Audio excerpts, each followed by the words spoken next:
What's up? We still haven't worked out. We still haven't worked out our intro.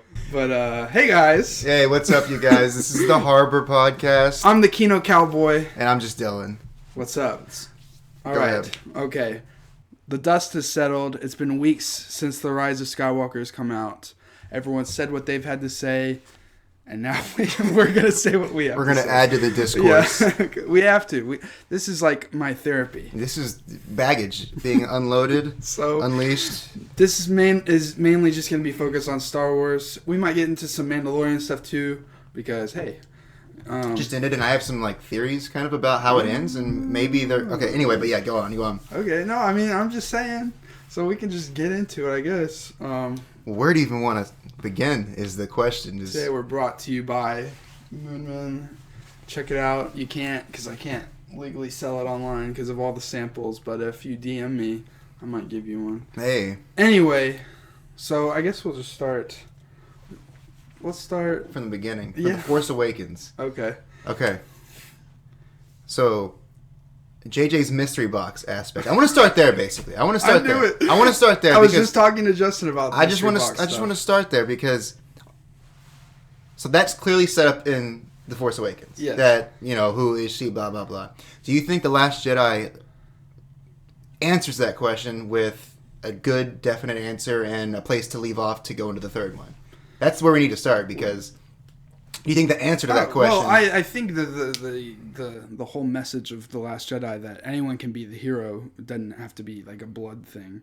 I thought that was awesome. I think it's awesome too, and I was just telling Sumner off camera that Rian Johnson has this quote, in Empire, when Luke finds out that he's not, that his dad is basically like Space Hitler, that is the worst thing that he could hear in that moment. Yeah. And I think in The Last Jedi, he talks about how in that moment, she wants to hear that she's somebody because she needs that. So she needs that. And so he was like, what's the worst thing that Rey can hear in that moment? It's that she's nobody.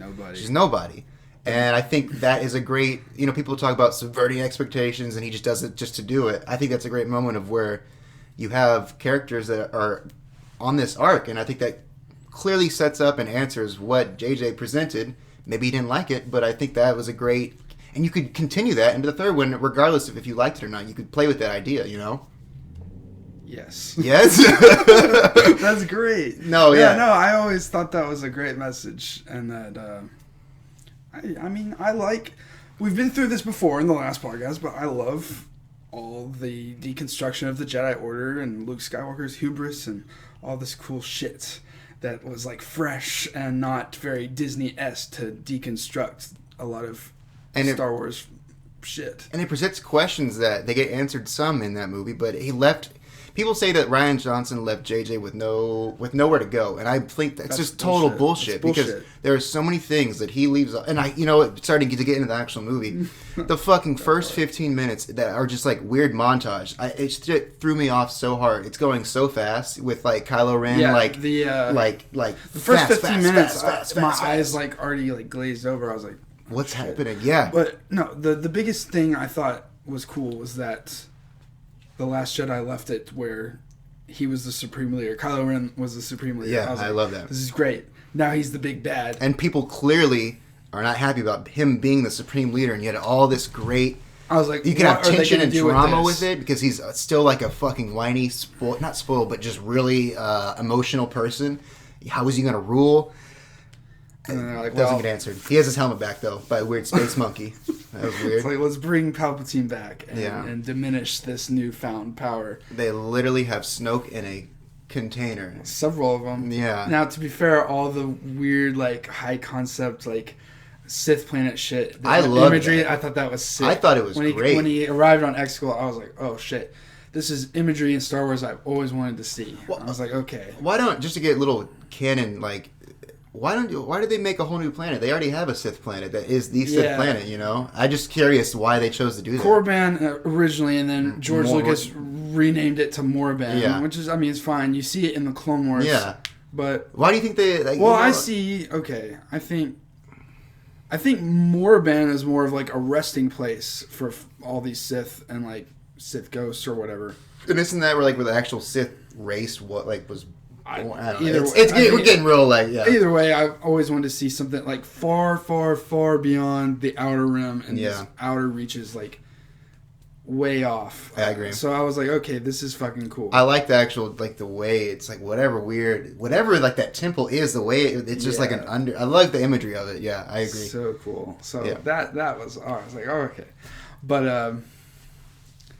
and I like the idea. Look, it's like, first of all, I view all these 3 movies now basically as expensive fan fiction, since it's not George Lucas, but I mean, what was I gonna say? Something about Exegol and how he's it's just like from a lore standpoint, I love how they build up Palpatine as like he is like tapped into some soothsayer, like force shit, like he's been around this whole time. Like it gets more fantasy. I like that too. I like that, and but it's just like, if I wish he could have came back in like a different story unrelated to this trilogy. And there's nothing if that he was going to sets it come up, back. or like because if they were gonna bring him back, they should have done it at the end of the 8th one as like a twist. Mm-hmm. It's like, shit, he kills Snoke. And then it should have like him revealed like hearing Snoke's voice in his head still, and he's like, "What that?" That'd be and great. it like transforms or something.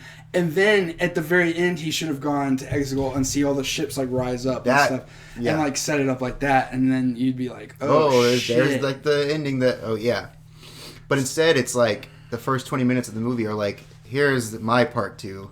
Yeah, we gotta get to it real quick. Okay, here's we gotta find. And there's a thing, and then there's a fucking not a Sith holocron, a Wayfinder. I call it a holocron. That's a holocron. I mean, that's Why not just call? See, that's what I'm talking about. Like, why make it a new thing? You already have like you have all this stuff. Yeah, Kathleen Kennedy was saying, well, it's hard to make new shit. Blah blah blah. We don't have stuff to pull from, and we have all these legends that y'all made non-canon. I can't help that, but and.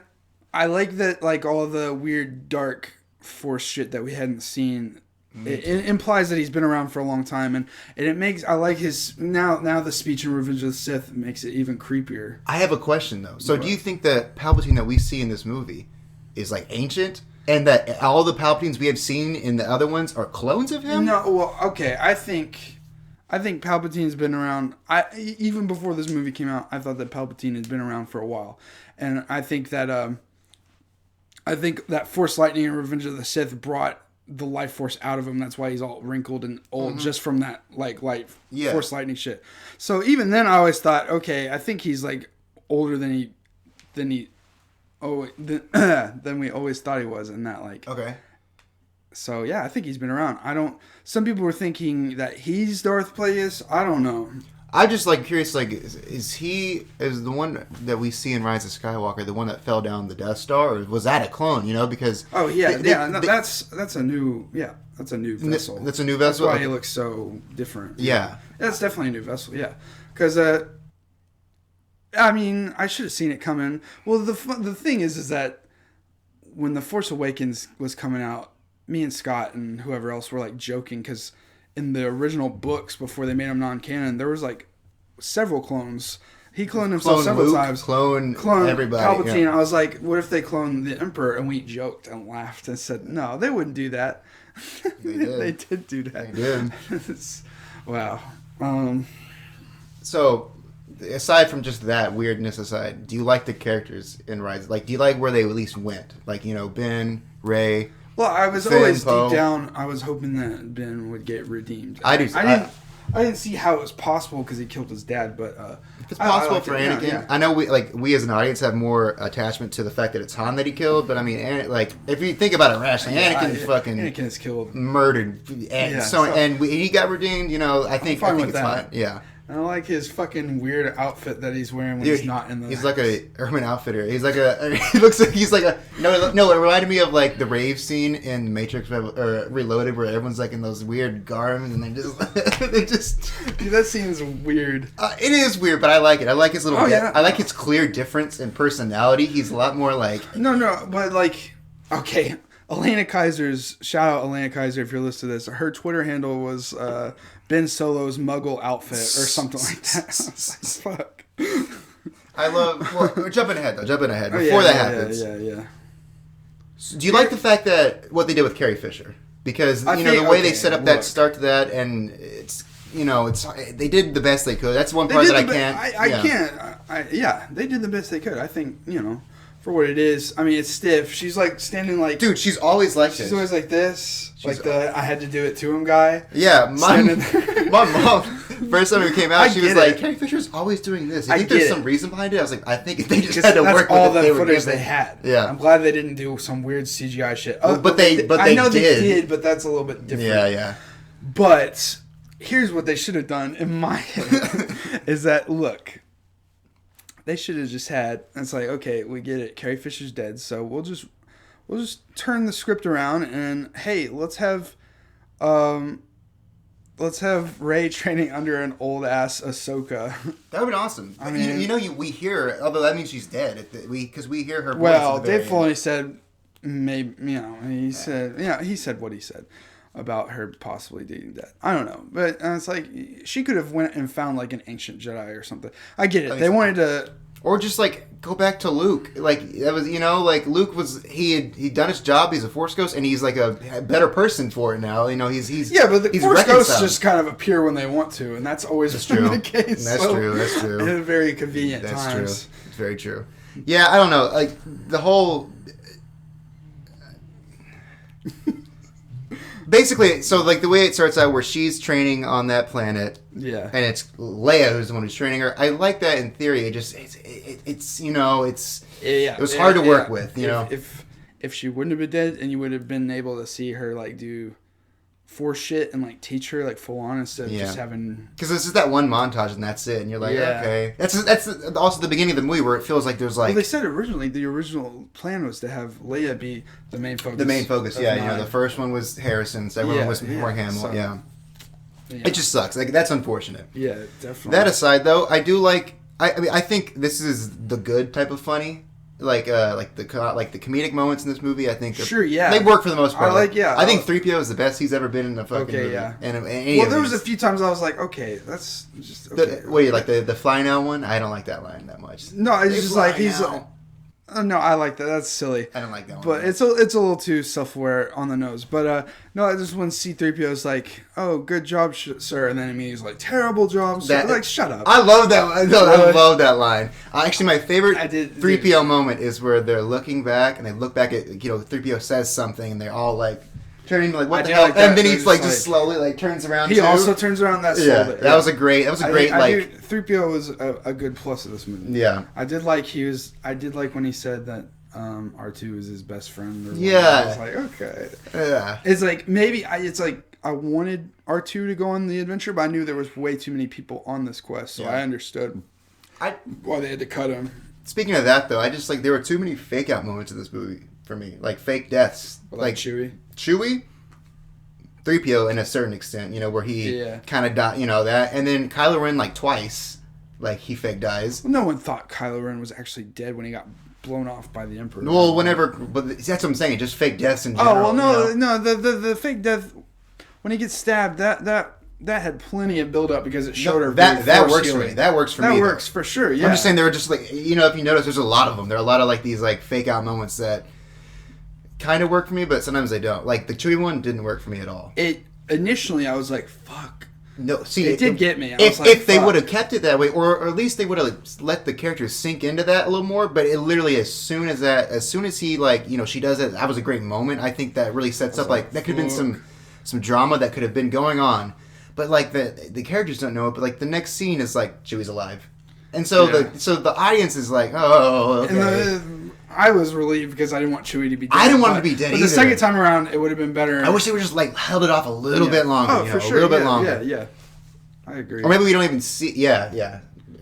I do like that moment though. That moment, I was like, that was one moment where I was genuinely like, oh shit, where are we gonna go from here? But then I was like, oh wait, that's Palpatine. And then I was like, okay, they're about to. I was literally the first time I watched the movie. I was like, once I saw that Force lightning come out, I was like, okay, so when are they gonna say she's a Palpatine? Oh really? Yeah, that was the moment I was. I just thought she was like See, to me, it was like more of like a she hasn't honed her Jedi skills in the proper way, and she's leaning towards the dark, her feelings a little bit more than she should, anger-wise. That's one of the things I like about her character is that she's always been kind of angry. You know, she's also a very angry character, and I like. You know, what does Luke say? You went straight to the dark, and I like that still kind of comes through. He's like shocked. Yeah. So for sure. Mm-hmm. So, do you like that first little excursion? I'm trying to go like kind of.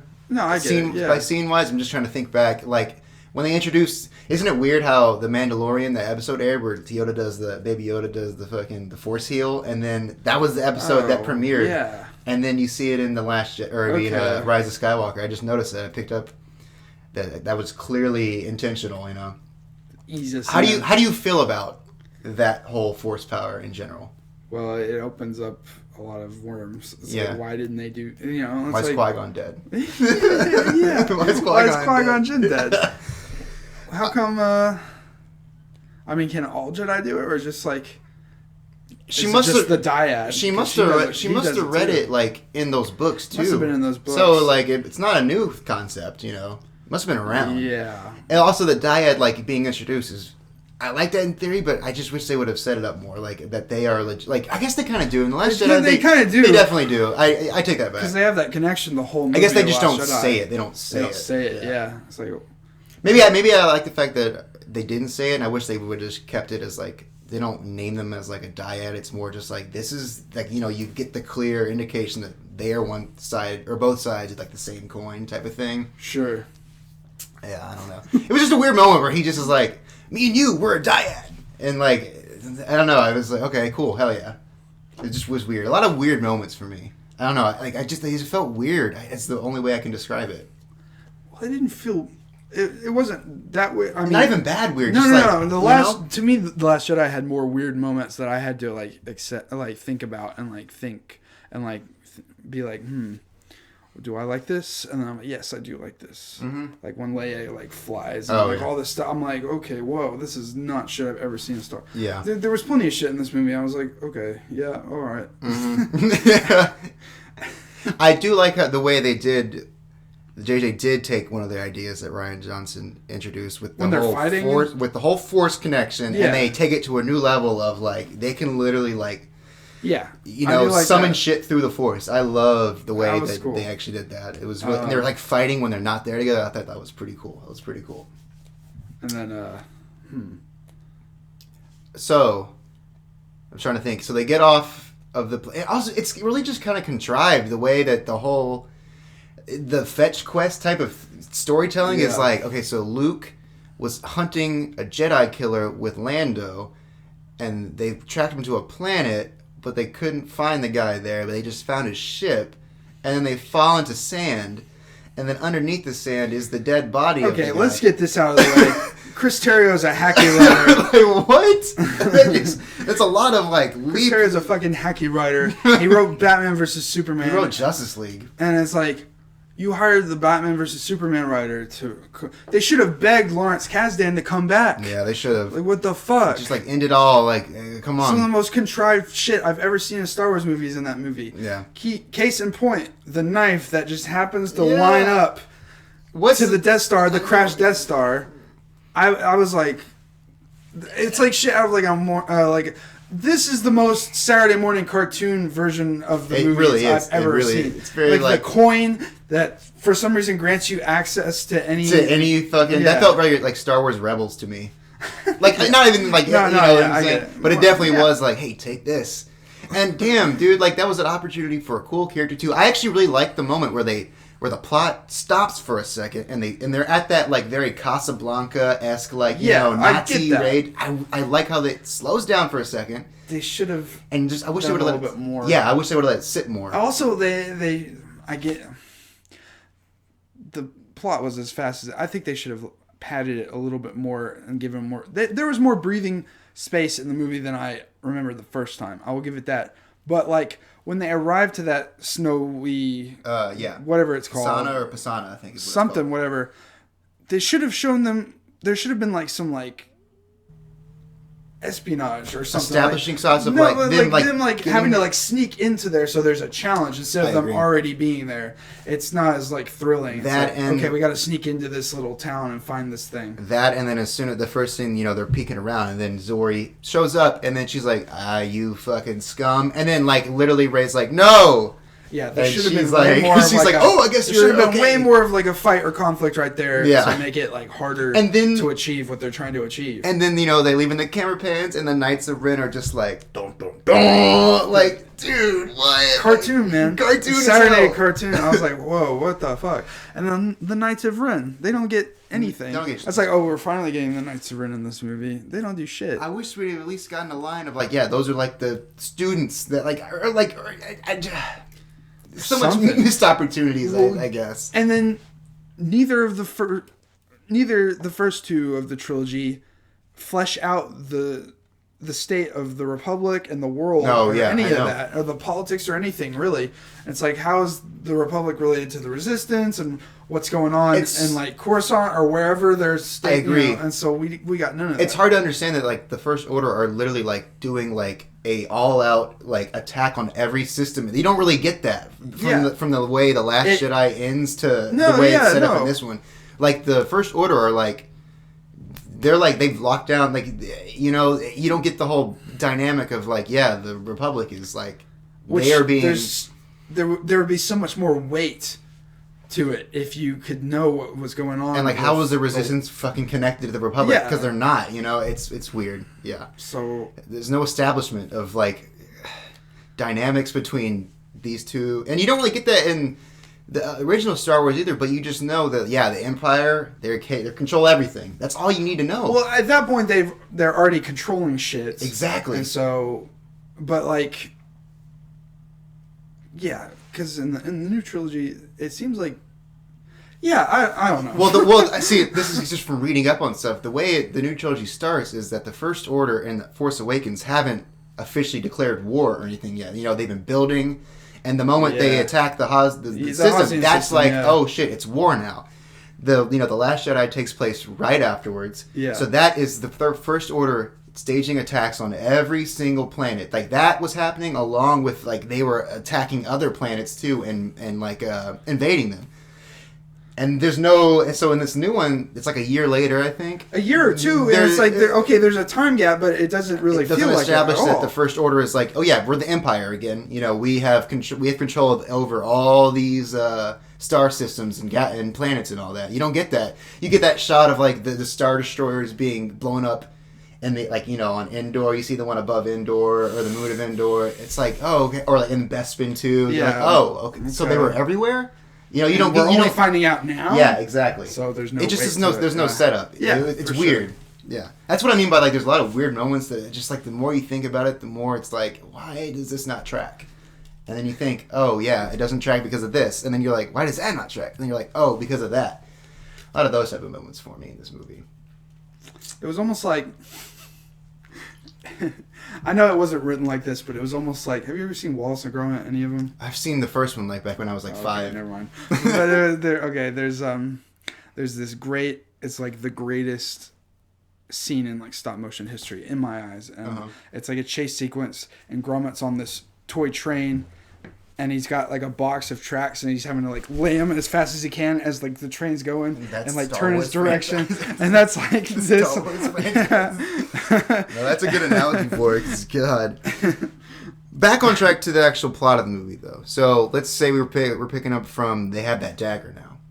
And I think so. They're exiting, or no, they're on. They're going to that. No, they're on Pisana now, and they meet Zori, and then 3PO. What do you think about Babu Frik? Because everyone's I love that thing. And it's I like it, but cute thing, for some reason, everyone was this is the shit. And I'm okay. Star Wars fans have always really stuck on certain characters. I agree. So Boba Fett. Babu Fett. Oh my God, Darth Maul. Yeah. Oh, Babu Frik, man. I'm cool with it. It's just a little character. I'm fine. So then the Knights of Ren are there, and then Kylo drops down. from the Star Destroyer that's just right above, and then Rey and them were like, I'm just gonna go right up there, and he comes down, and it's very weird how, like, because Kylo can, like, sense her no matter what. He, like, the closer he gets to her, he can kind of, like, because they're a dyad. There should have been a scene where they're both flying back. That's literally, that's how it felt, dude. That's how it felt, that scene. So they get to the Star Destroyer, and it's very, like, New Hope. You know, they get on, split up, one's doing one thing, other one's gonna go to another thing. And I just, it's funny how, like, because, you know, they're going to get Chewie, and Rey's, like, just going up there to see what's up. She does a lot of that in the movie. She does a lot of, like, hold on, I gotta go do my own thing. Not that it's a bad thing, but I noticed that. I definitely, Chris Terrio said so. I definitely noticed that, like, because, like, yeah, she doesn't explain it. She's like, I just have a feeling. Yeah.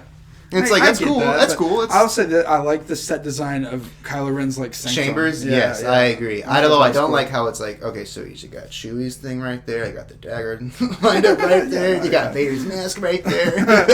Well, he's like a kid collecting Star Wars. Yeah, he kind of is. I was wondering what the screen has, like a diagram of, like, a body. I was just wondering what that was. You know, it's I didn't notice that. It's very like, I wonder what that is. But then I do like the way Kylo does find out where she's at, because, you know, they start linking, and then she knocks over the Vader helmet. I like the way he's like, oh shit, I know where you're at right now.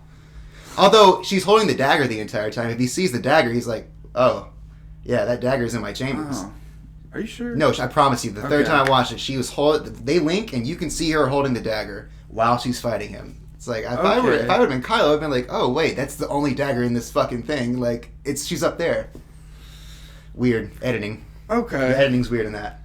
Even though I like the way it happens, it just, like, she should have not been holding it. Yeah, there's plenty of moments in this movie that I like, but it's just like that scene. There's so much potential. Yeah, I guess it is too. So much cool moments. Just, like, those moments built into a big story. They don't work. It has the similar problem that Rogue One has. It's like, okay, we have to connect. These things have to happen. Let's connect them. A, B, C, D, and, like, we have to get to this moment. Fill it in. Yeah. And it feels like, okay, we're at this moment. Now we have to go here. Mm-hmm. And now we have to go here. And, like, the in-between stuff isn't as engaging. Yeah. And I feel like this one has way more face value stuff than the other two. Because a lot of, most of the Star Wars movies, they're very rewatchable and they're rewarding. And this is just like, okay, there's not much depth to a lot of what's going on, and that disappointed me. Yeah, me too. Also, before that scene, we move past it. That's the scene where he's like, "We're a dyad." I do like the way the ship, the Falcon, I think, is blowing them back, and he's like holding himself. That's a cool, just like the way he uses the Force there. But he's like, "You're a Palpatine." But the thing is, this is a thing that I think about now, because I was telling you about how stuff doesn't track. So at the very beginning, when Palpatine is like, she has secrets that you don't even know about. Yeah. When does he find out that has he always right after that? When? It cuts away. Like, when's the moment that he finds out that she's a Palpatine? Right then. Do you think that's when he realizes that she's a Palpatine? Or, like, that's just, you gotta... She said, he's like, he tells him that, and then it cuts to Finn and Poe doing their shit. So while that shit's going on, he's telling them. Exactly what's going on. Well, I guess I'm saying, like, we don't see it. I think we don't see it because then we wouldn't be surprised. Yeah, I think that's just the way the screenwriting is set up. It's not, because then it just leads me to think, like, okay, so he found out then, but, like, you didn't, like, we need some type of relevant information to get us from point A to B. Not that I don't like thinking for myself and, like, putting it together. It just... There's not much, like, they feel like they have to give the audience everything so they don't feel lost. And part of that is because they're scrambling to keep up with everything that's going on. Yeah. It's like, we have to make this in bold font. So. It's like, here's a moment. We don't know if that works, but here's another moment. All right, here we go. So, like, to get you to not think about it. It was like, when I got out of the movie, I was like, yeah, that was fun, blah, blah, blah. And I was like, wait, if I keep thinking about this, it might fall apart. Yeah. So I need to just not. And then I saw it again, and I was like, I have problems with this movie. The first time, see, I was the opposite. The first time, I was like, I have problems with this movie. The second time, I was like, I guess I'm just like, I'm accepting it, and it is a fun movie. It's not boring. The second time I watched it, I was in denial. It's not boring. Because it's just, to me, it's just not nearly as good as the other two. I agree. So it was just like, fuck. I think why I'm so disappointed, too, is that there are so many cool sequences and potential for really cool Star Wars stuff that are in it. Like the whole, like you were talking about the Sith stuff. The lore behind it all could have been so cool, but the biggest sin is bringing back Palpatine. Yeah, I agree. Because it's like I was wondering going in, I was like, what if this movie makes Anakin's plight and sacrifice not worth a damn? And it kind of really does. Yeah, I mean, like maybe it stopped Palpatine for a little while, but not long. I agree, because then if you hear Hayden Christensen, what he says to her, he's like, force back like I did. Yeah, like I did. It's like, what? No. Yeah, exactly that. I was like, God. I was reading that Matt Smith, that is, he was like one of the Doctor Who's. Oh, yeah, that guy. He was supposed to be in this movie. Oh, really? And he actually has scenes that are cut, and apparently he was supposed to play, the original plot of this movie wasn't Palpatine coming back. The original thing was, at least this is what I read. I don't know if it's true or not. Yeah, sure. But what I read was, I thought it'd be pretty cool. Is like, do you know the Mortis arc in Clone Wars? Boy, he was supposed to play the son. Look. Yeah. Oh my God. Wouldn't that have made so much more sense to be on that type of planet full of dark side energy? That's what they should have gotten into. Yeah. They should have pulled it full circle with Mortis and like the inner workings of the entire like force. Well, and, like, I don't know if that's true or not, but that's what I read. And imagine if that would have happened. Imagine all the shit they could have done. Yeah. I feel like Rian Johnson studied more than fucking he did. J.J. Abrams did. He studied easily. J.J. studied the movies, like the original trilogy, which is like nice. Like I like nostalgia. I get it. You really like A New Hope. Yeah. So do I. Rian Johnson was like probably reading just. Yeah, dude, all kinds of shit. Who knows so much shit? Fuck. Yeah. It just leaves you like, damn. He should have. He should have nixed. Even if you couldn't get Lawrence Kasdan, get like Dave Filoni to like supervise. Just get the story group that they have at Lucasfilm. They have a whole story group that Dave Filoni like runs. Yeah, Dave Filoni's story group. There you go. Okay, so what do you think about the one and only actual lightsaber battle in this movie? Okay, here we go. So let's get to this part before. Yeah, so they leave there and they go to the Death Star. Blah blah blah. Knife. They use the knife. Is that on like Endor? Where is that? No, that's like another moon. It's like Endor. another. Yeah. Because we got the forest moon of Endor, which is is just like another. Yeah, and also before we get to that, real quick, another we've been saying that so many missed opportunities and so many cool things that could have been expanded upon. Yeah. Rebellious stormtroopers living out on a thing. Yeah. That could have been so cool. They didn't have the time. I know. It could have been. Oh, I was just like imagining like an entire episode of like the Clone Wars or like Mandalorian, like exploring that. Yeah. But it's a movie. Yeah. And so Anyway, this was only 2 hours and 15 minutes.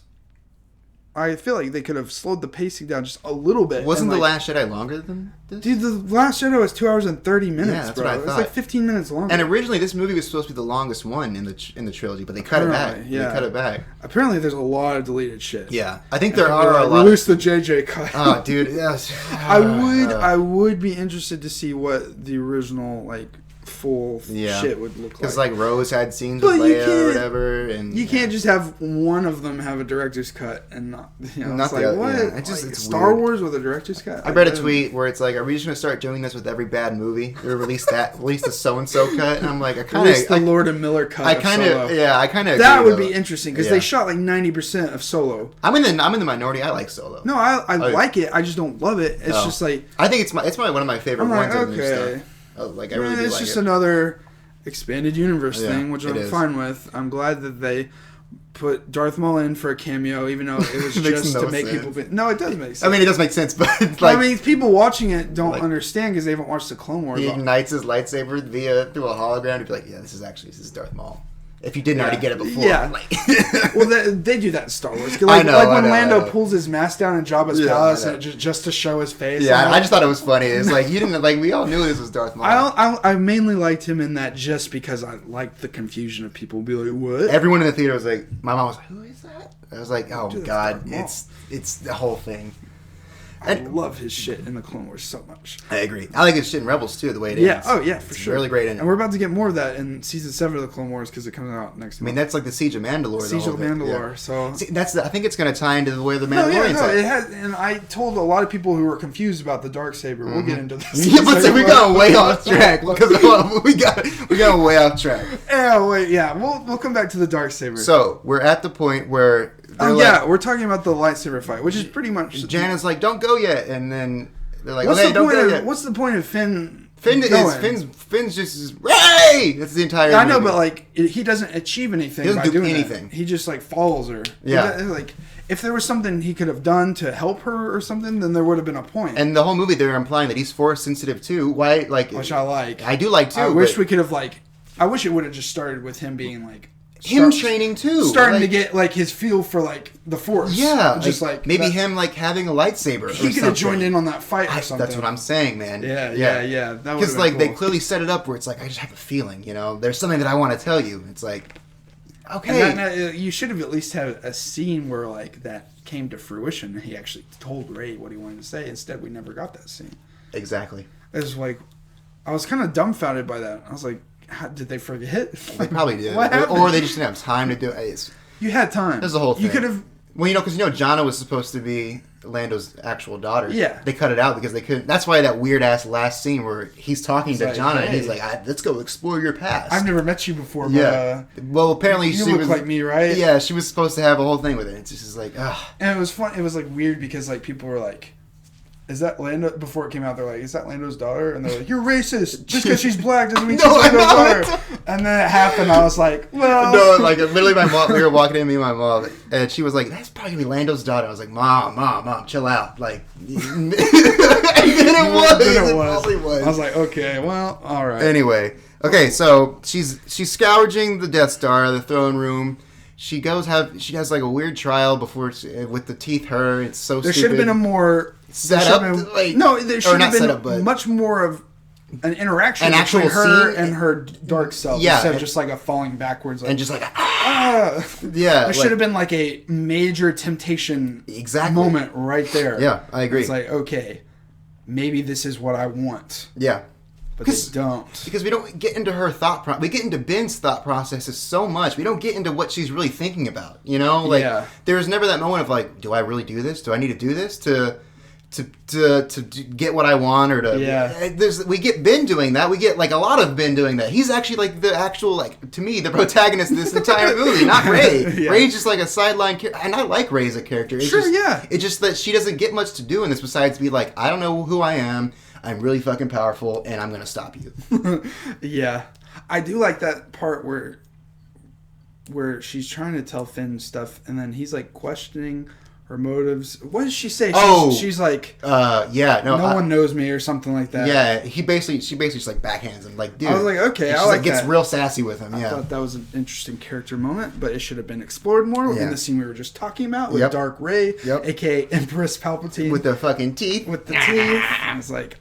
She's a See shark. his teeth? I'm evil. Yeah, I'm evil. I'm a shark. No. So that happens. She gets the Wayfinder, and then literally, dun. Crush. Kylo's there.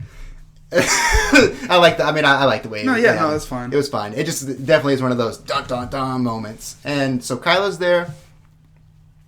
I forget. Do they say much before they start fighting? I forget. Does he say much to her before they? Really... He's like, look at you. Yeah. Blah, blah, blah, blah. Does he say anything like, you want to be tempted? Or no, he's like, he crushes it, and he's like, it's only me now. If you want to be able to do this, you can tell she's kind of manic. She's like, fuck. But, I like the way they fight. I do like the actual fight itself. The fight is fine. Here's the problem. There is a problem, I think, is that I feel like the choreography should have been better because there's too many cuts. It's kind of sloppy at some points. There's too many cuts, and you don't get to see enough of the choreography before it cuts. There's too many tight angles, which is a problem people have with the Attack of the Clones fight between Dooku, which I thought was cool because we've seen enough lightsaber fights. But like, it'll be real tight on them, and then fighting, and then cut to different angles. And then it'll be like a really wide shot. Instead of having like a medium shot follow them and have the full choreography. Well, do you see like view. Whenever you get some of that, you do get a few shots of but the choreography is like really slow at some points. You know, they're kind of going.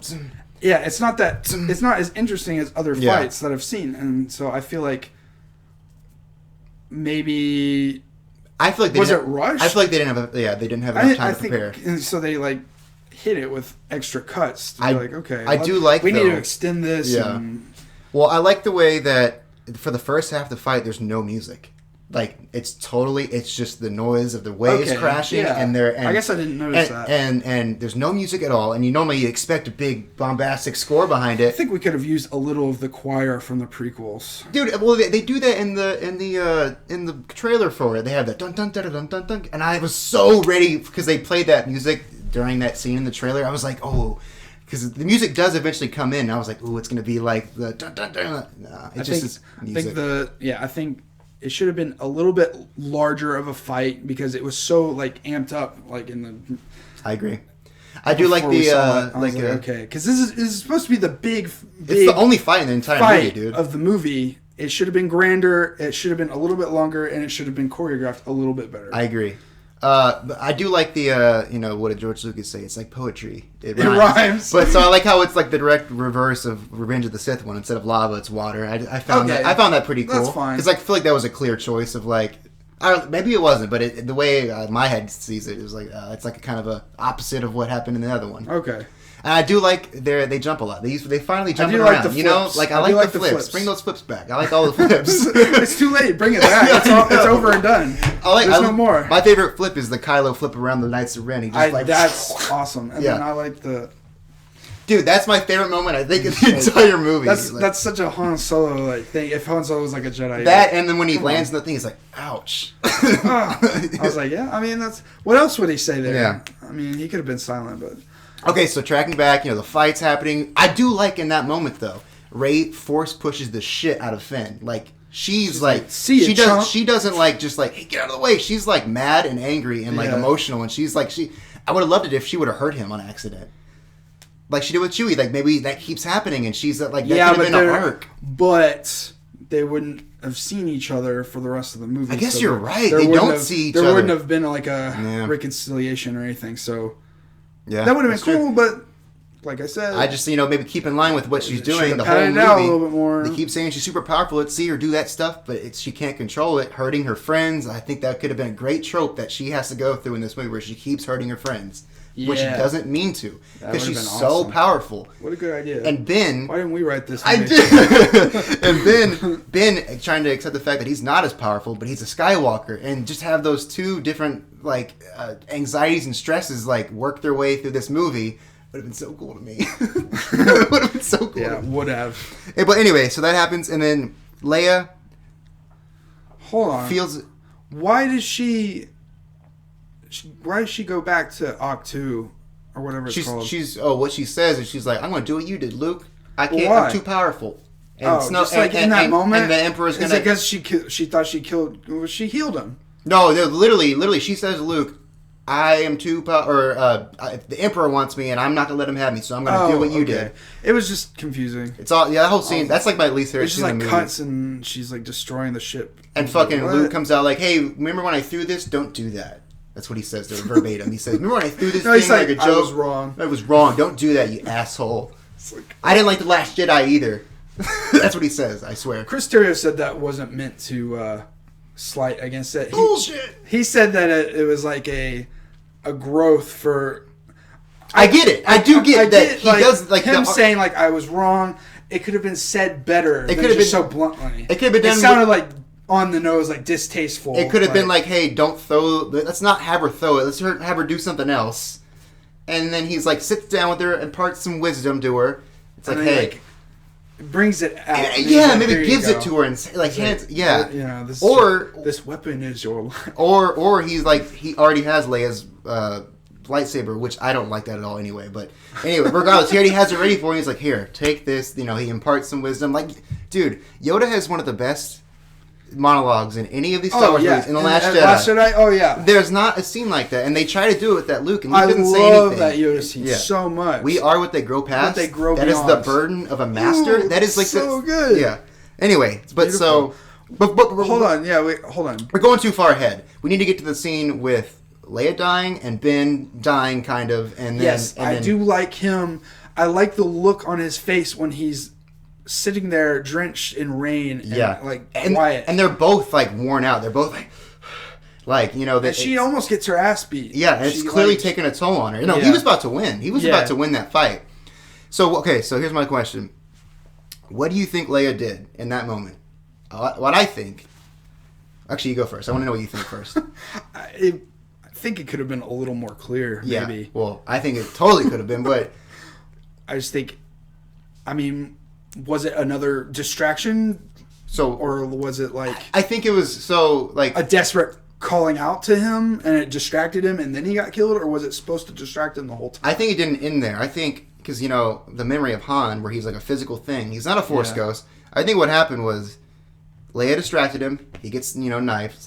And I think because Leia's body doesn't go away until he leaves, until he dies. I think what that memory is Leia is still, like, pushing her son, basically, and she's the one who makes that memory happen. I don't think Ben is just like, you know what, my dad. Like, I'm going to think about my dad. You know what I'm saying? I think that might have been what they were going for. It just is so, like... You got to reach, I think. Yeah. But I think that's what she was going for. You have to suspend your disbelief more than any of the other movies. And like I'm willing to do that. It's a space fantasy about wizards, you know. Like, but this one's especially hard to really like rationalize what's happening. But I think that's what happened. I think she distracts him. Well, first of all, is she even trained hard enough in the Force to be able to disappear when she dies? I don't know, man. We get that one scene where okay, well, you don't like. I mean, I don't know.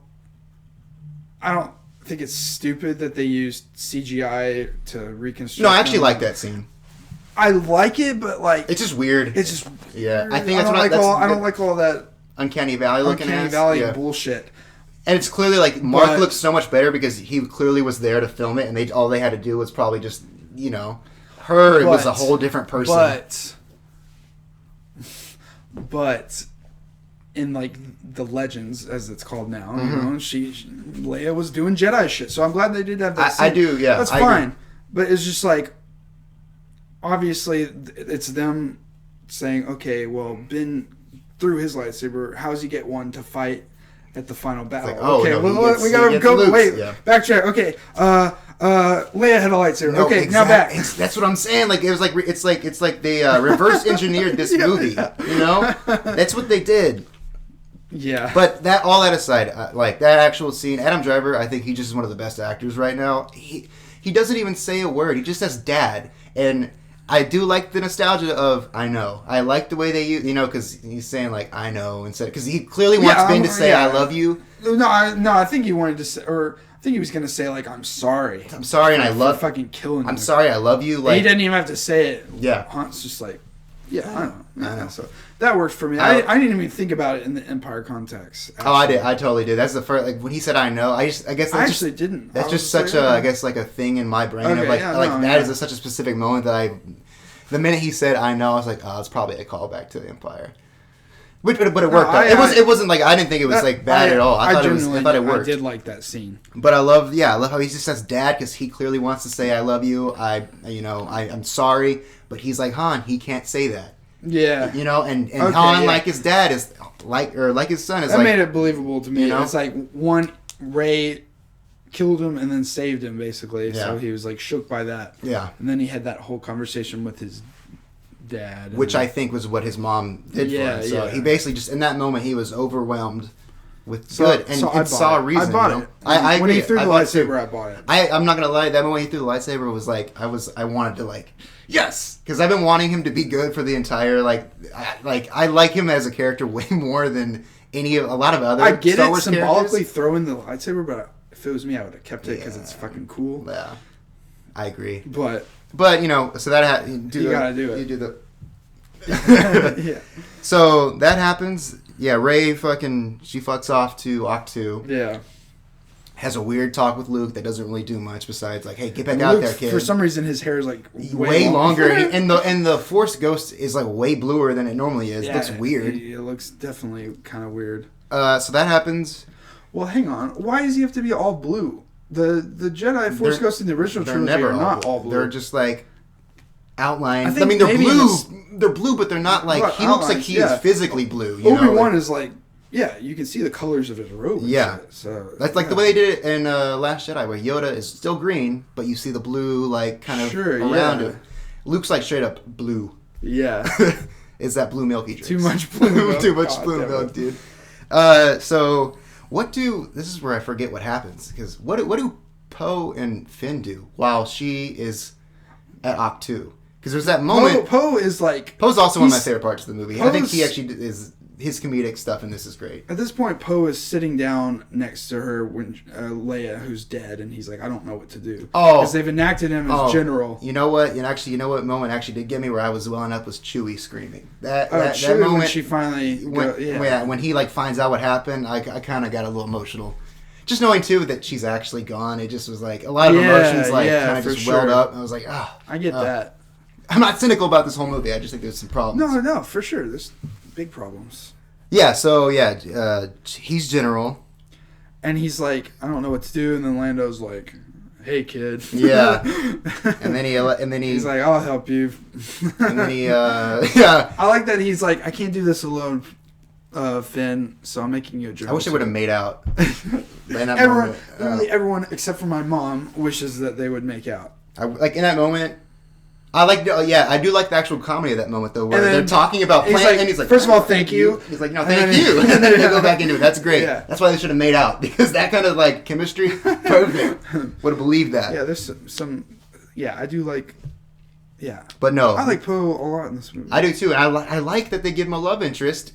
I just wish they would have they attempt to. Sure. I do like that moment going back a bit where he's like, "Can I kiss you?" and she's like, "No." And that felt very like, that's kind of a good one. He's like, okay. I wasn't looking at you, and like she moves and Poe's right there. I mean, Finn's right there, and then great. My mom would have shit herself. Can I kiss you? Like moves out of the way. Come here. No. So you're gonna have a gay kiss anyway, but it's not gonna be Poe and Finn. Okay. So lost cause, man. But see that I remember that moment is the moment where Mary from Lord of the Rings is like, Palpatine is into some dark magic that only unnatural, and then it's like he's talking to the camera. I didn't even realize that's Mary. Yeah, it's fucking Mary. What's his name? Dominic Monaghan. That's his name. That's his name. It's fucking Mary from Lord of the Rings. Wow, I didn't even realize that. Yeah, he's the one who just stands next to Billy Lord. Yeah. Billy Lord. Yeah. Okay. He's looking kind of cute though. Oh, dude, she looks like Carrie Fisher. Like, I mean, Carrie Fisher's cute. Okay, so... I wish Rose had more to do. I wish Rose had way more to do, and I will forever champion the fact that they fucked her so hard. Okay. It just... definitely, yeah. Just, like, okay, what do we do? She was like on the press tour as like one of the, you do that for the main characters, and they clearly were setting it up like that, and it just feels disgusting. It feels slimy. Gross. It feels really bad. Like if I were Kelly Marie Tran, I don't know what I would do. I wish I'm so sad about this whole thing. Hey, at least she had a big enough role in the 8th one. At least she can live with that and be like, I'm in this fucking movie. Bro. Yeah, that's true. That's true. I get it, but like, yeah, it sucks. A lot, I don't know. That's just weird. I don't know either. And they keep, Chris Terrio keeps saying, "Oh no, there were more." It just because I love The Last Jedi and all this and this and this. I'm like, dude, clearly. The only reason we cut her out is because Carrie Fisher was more. Clearly, Disney was like, dude, okay, we want to appeal to everyone with this movie. Yeah. Oh my God, how do we do this? Yeah. See, that's like the cynic in me that I'm just like, I don't want to be cynic towards these movies. These are not like these shouldn't be cynical movies, but man, I can't help it. Like, problems. Exactly. You can't overlook. I can't, and I won't. No, absolutely not. Okay, back to the actual story. Where are we at? They're like, okay. They're like, oh, here's Luke's X-wing.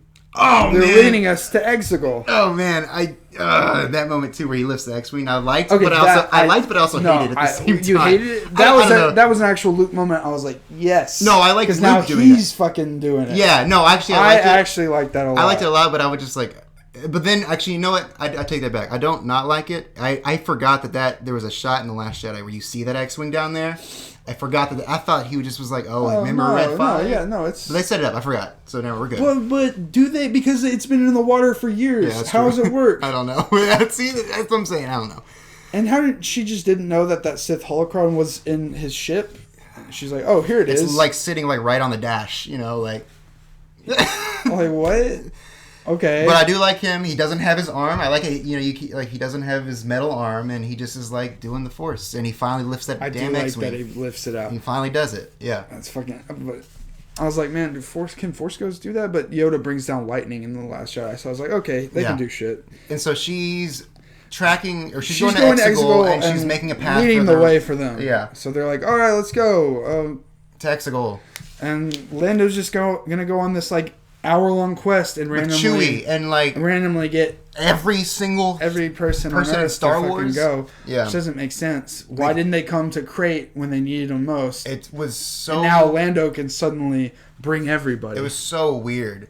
It felt like I know this has already been said, but dude, it was weird. It was like an Endgame moment. It felt like you know. It did. It was really unfortunately, weird. It did feel like, but not as good. Like, it felt like Disney was like, oh, we need one of those. Both of our giant tent poles this year are going to have very similar.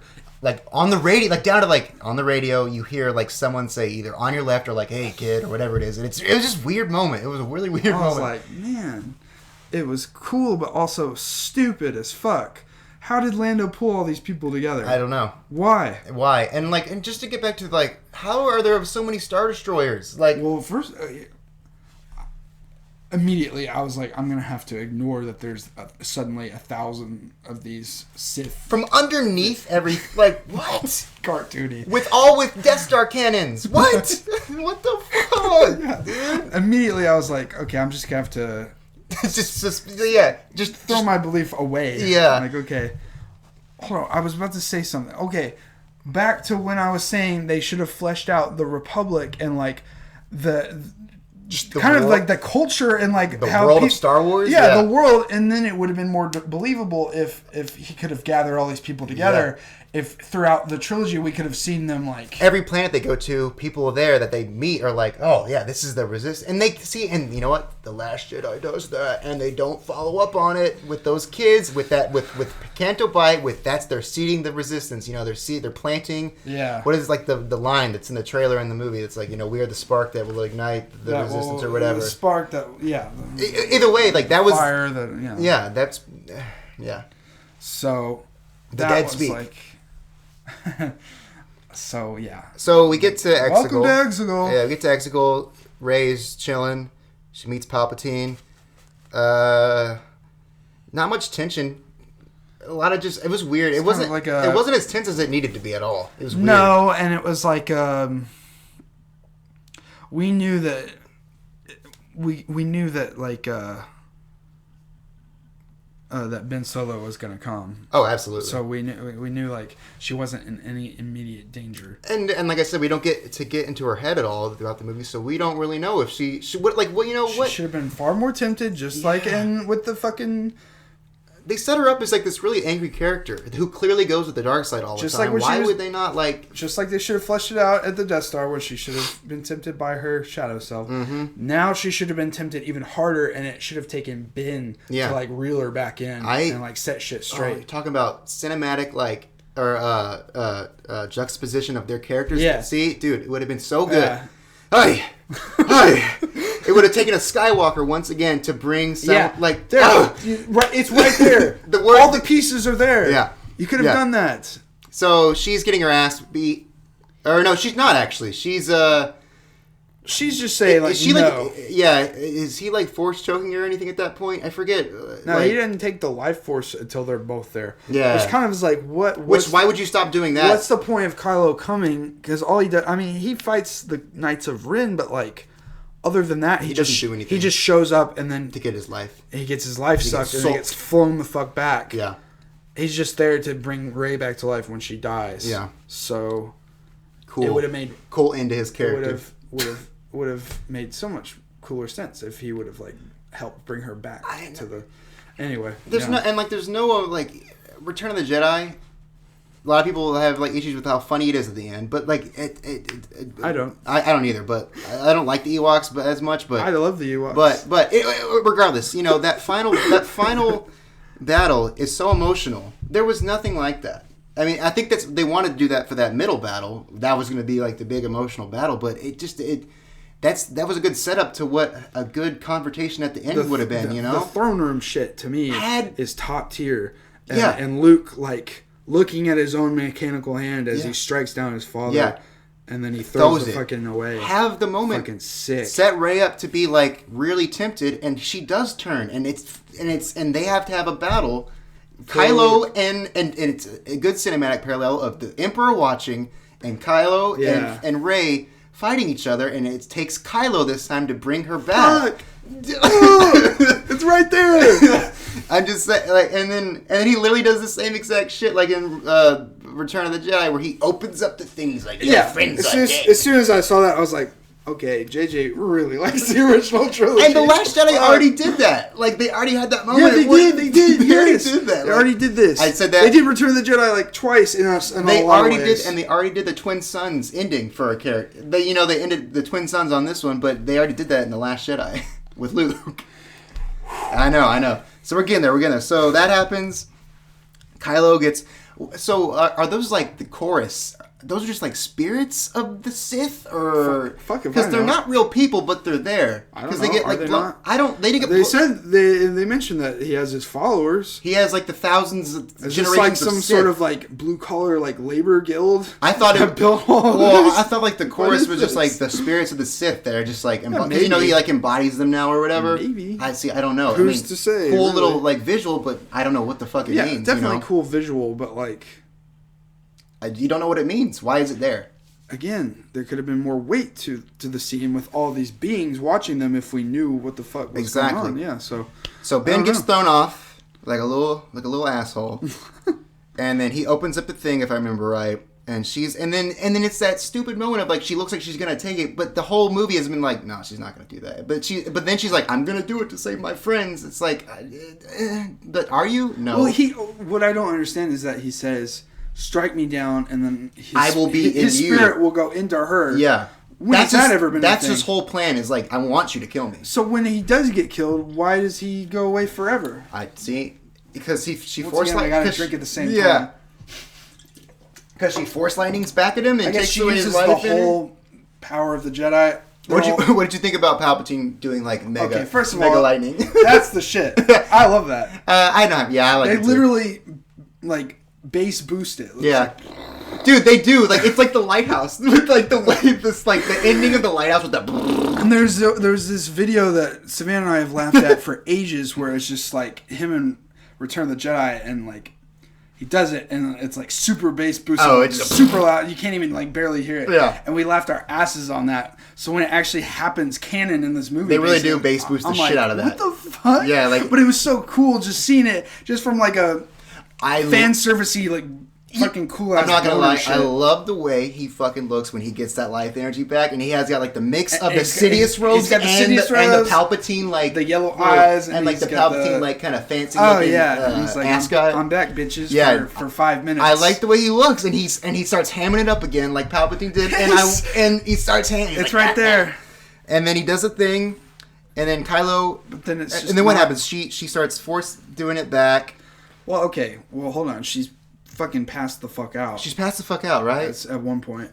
Yeah, but when is that? I'm trying to remember. Because Kylo gets thrown, and then Palpatine comes back because he's okay, they're both passed out, but he gets up first. Yeah. He's able to get up, and he looks like he's about to fight him or something. Psych. Nope.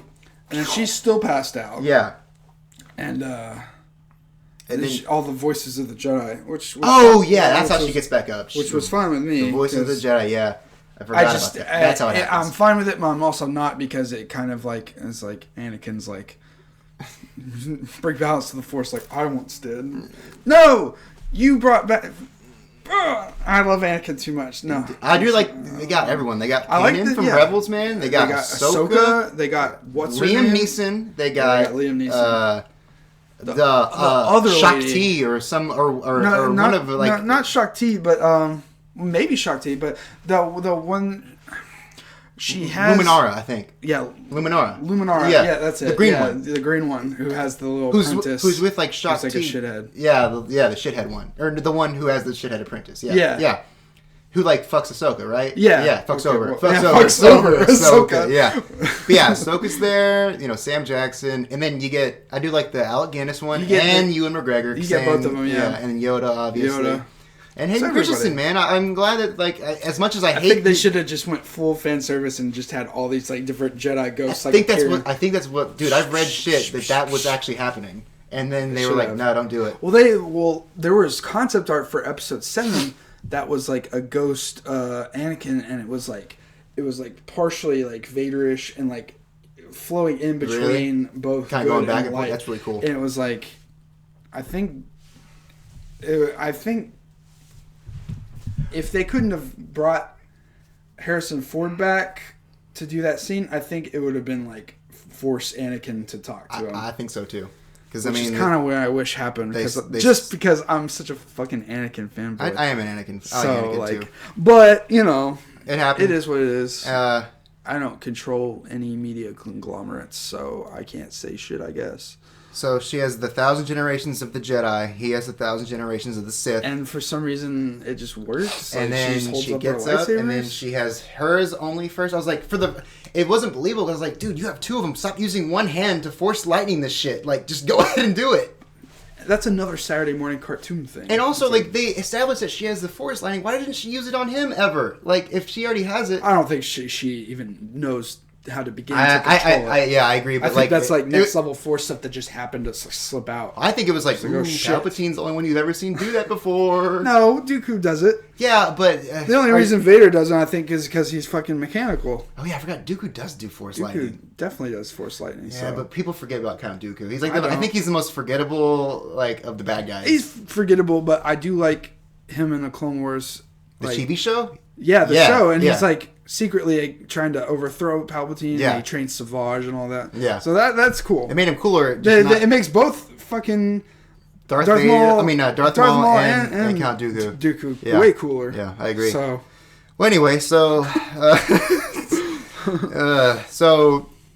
she just melts his face off. Yeah. And which is way too similar to fucking Lord Voldemort. Yeah. I was like, damn, it's like, okay, it's too Hollywood. It needs to be Star Wars and less Hollywood of an ending. It's like power versus power. Very much like Harry and Voldemort. Yeah. Melts his face off, dies. We see Ben's hand. It's like, yeah, no shit. Well, okay, yeah, he gets up and he goes...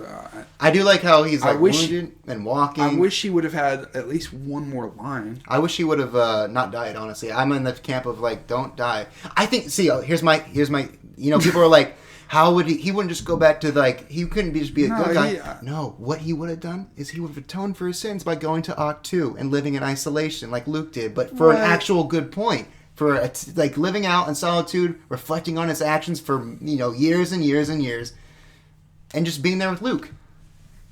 I think that could have worked. Maybe. I don't think he could have gone back. He himself could have, like, tried and, like, spread the word of, like, the Jedi around. Something like that. Something like, to get all biblical, like Paul the Apostle, I think he's did too much shit. And he killed his own dad, and I don't think I'm glad he redeemed himself, but I don't think he could have lived. Okay, I agree. I mean, I don't agree, but I think it's acceptable. I think it's fair. I think it's acceptable. Do you like the kiss? I like the kiss. I personally. I like it. I think it's fine. It's like, I mean, you're overwhelmed. Yeah, they set it up. You were just brought back to life, and this guy and they clearly have a connection. And they clearly have a beyond, like, it's like a spiritual type of connection. They're kind of like forced cousins, which to some people makes it even sexier. Yeah.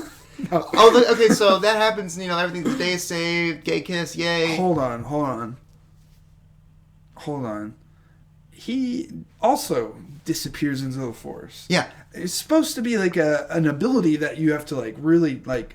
Hone yourself, yeah. and like Yoda was, like, surprised as fuck to hear about it. It's like Qui-Gon is only a voice because he could only, like, halfway do it. Yeah. Like, he suddenly everyone dies. Obi-Wan's the first person to canonically do that and, like, and do it, like, well. And suddenly even fucking Leia can do it and Ben. Well, so I was leading up to that moment. So the ending with those two motherfuckers standing there watching Rey, Luke and Leia. Why is Ben not there? Yeah, that's the. Why is Ben not there? Why is Ben not there? Ben easily should have been there. He should have been there. I do not understand why he was not there. Like, it's so weird. It really meant, was such a weird, like... The movie doesn't make me angry, but that moment makes me angry. Like, why is he not there looking after her? And it should have been him, like, smiling. Smiling? Like... White robes? Yeah. Oh, man. Perfect. Like, that should have been... Yeah. That was a little low-key thing that I wish, because, you know, Star Wars is famous for, like, their moods shifted. They're in different clothing. You know, like, their clothing a lot of times reflects how they are. Yeah. If they would have come back and not in just, like, rags and actually had, like, some type of lighter garment on, I would have been so okay with it. I would have been so happy to see Ben not in black. He disappears. Why doesn't fucking Anakin disappear at the end of Return of the Jedi? Yeah, I don't know. I've never understood But he's still a Force ghost. Yeah. It's like, I get it. You want to, like, have the scene where Luke burns the body and all that. And I get that, but, like, I know it's cinematic. He's got to talk to him and stuff, and he dies. It's like poetry. Basically, like, dies in his arms, but, like, he should have disappeared. Yeah. That's always something I've always wondered about. I know. Like, and Vader was clearly, like, trained in the Force, and he knows a bit, like... Yoda's spirit and Obi-Wan. So, it's established in the original trilogy. Oh, it's established that Sith don't disappear. So it was... see, that's a weird... But he was redeemed. I know. That's what I'm saying. It's weird. It's a weird, like... okay. Either way, I don't like the fact that Rey goes to Tatooine to put away... I like the sentiment of that, like putting away the lightsaber, but like Leia has no attachment to Tatooine, so that was weird for me. Oh, yeah. But also, I hate the way it happens where it's like, who are you? I'm Rey. Rey who? Rey Star Wars. That's my favorite joke. I don't mind her taking on the name of Skywalker. I think it's fine. I just hate the way it was presented. I hate the way it was presented. Hold on. And then, like, I'm weird... fine with it, but, like... One... There's multiple ways it could have gone. She could have... I think she could have kept... She could have either just said Rey. She could have kept Palpatine and have that name be now something of, like, peace. And so, you know, and change the history of the name of Palpatine. Or, I don't know. It could have gone a lot of ways. Skywalker, why? I mean... Yeah, like... You want to keep the name alive? She was, like, honestly, she was on better terms with Han. You know, like, if anything, like, she had a more fatherly... Rey Solo. Hey, that'd be kind of cool. Rey and Ben Solo. Yeah, I don't know. And keep the name alive. I get it. Yeah, and that's why I wish my still like headcanon is I wish that Skywalker would have been used as the new name for the Jedi. That's how the Skywalker name lives on. That's what a Jedi is. That was a popular theory too. Oh really? Yeah. Oh shit. Well, I wish that's what it would. No, I mean, a lot of people were like, "Oh yeah, that's a good idea. Like, I like this." And then they throw in the whole she has a yellow lightsaber now for no reason. The piss saber. The piss saber. And it's on her freaking staff, which, like, why does she all of a sudden just like, oh, I'm going to turn that? And there's, like, kyber crystal in there? She's got to show you. Hey, I made this. The staff that I've had since episode 7, it's actually a lightsaber. And it's yellow. I mean, Ahsoka had a yellow lightsaber. Well, yellow also, if you know, like, the canon of what the saber colors are, yellow is, like, balanced and, like, good. It's like the same type of, like, Mace Windu thing where it's, like, you know, you tuned in with, like, the dark and the light. And well, Mace Windu, the real story is that he wanted a purple lightsaber. But the thing they made canon is, like, you know, he's a more angry Sith or whatever. Jedi. I do like that Mace Windu, how angry he looks when he's fighting Windu. When he's fighting Palpatine. He just is like... He looks like he's fucking... He's gonna murder him. Yeah, so yeah, The Rise of Skywalker. Yeah. I mean... Final thoughts? I mean, I'm not done yet. Final thoughts. No, here's the thing. I feel like there's a lot of people to blame here. It's... Why didn't Disney have and Lucasfilm have a cohesive like arc that they were planning to do? Not even like script, just like at least the points of like here's what from there to there to there to there. Yeah, they should have like had a definite structure, and JJ didn't help by setting up certain things. I mean, I get that there needed to be like payoff. We needed to know who Rey was and this and this and this. And I think we found out who Rey was. She was nobody. Yeah, but you know what I'm saying? Cool. Also, there is a little bit of fault for Rian Johnson. I agree. I'm not saying he's the best in Star Wars either, yeah. But because he should have been a team player a little bit more and should have, like, yeah, I'm glad he got to make the film he wanted to make, of course, because that's how I would feel. Mm-hmm. But like, this is Star Wars. This is a big deal. Yeah. And you should have set up, or followed through with certain things and like kept other things just for the sake of the trilogy. I think the biggest fault to me, like narrative wise, of The Last Jedi, not plot, like specific moments. I think it shouldn't have picked up right after The Force Awakens. I think that you could still have that chase scenario, but established more of the world. Okay. You know what I'm saying? And so there's. But then this goes back to the whole like setting up the actual where the galaxy's at. In Star Wars. Well, also he had to work with the cliffhanger. Like, how do you just like pick up where that left off? You want to know. You don't want it to just skip to suddenly she's training with him. You want to honestly, I would have been okay with that. And then they just like they don't have the exact scene for scene. But that's not what he wanted to do. Yeah, he wanted to do pick up where left off. Luke Skywalker deconstruction. And he couldn't have really done that if time had passed, because if he'd already wanted to train her, then no. I mean, I'm saying time had passed, and sure. Yeah. I see. There's a lot of we need, like I said, more world building, more connective tissue. Just we need to see the heart of the.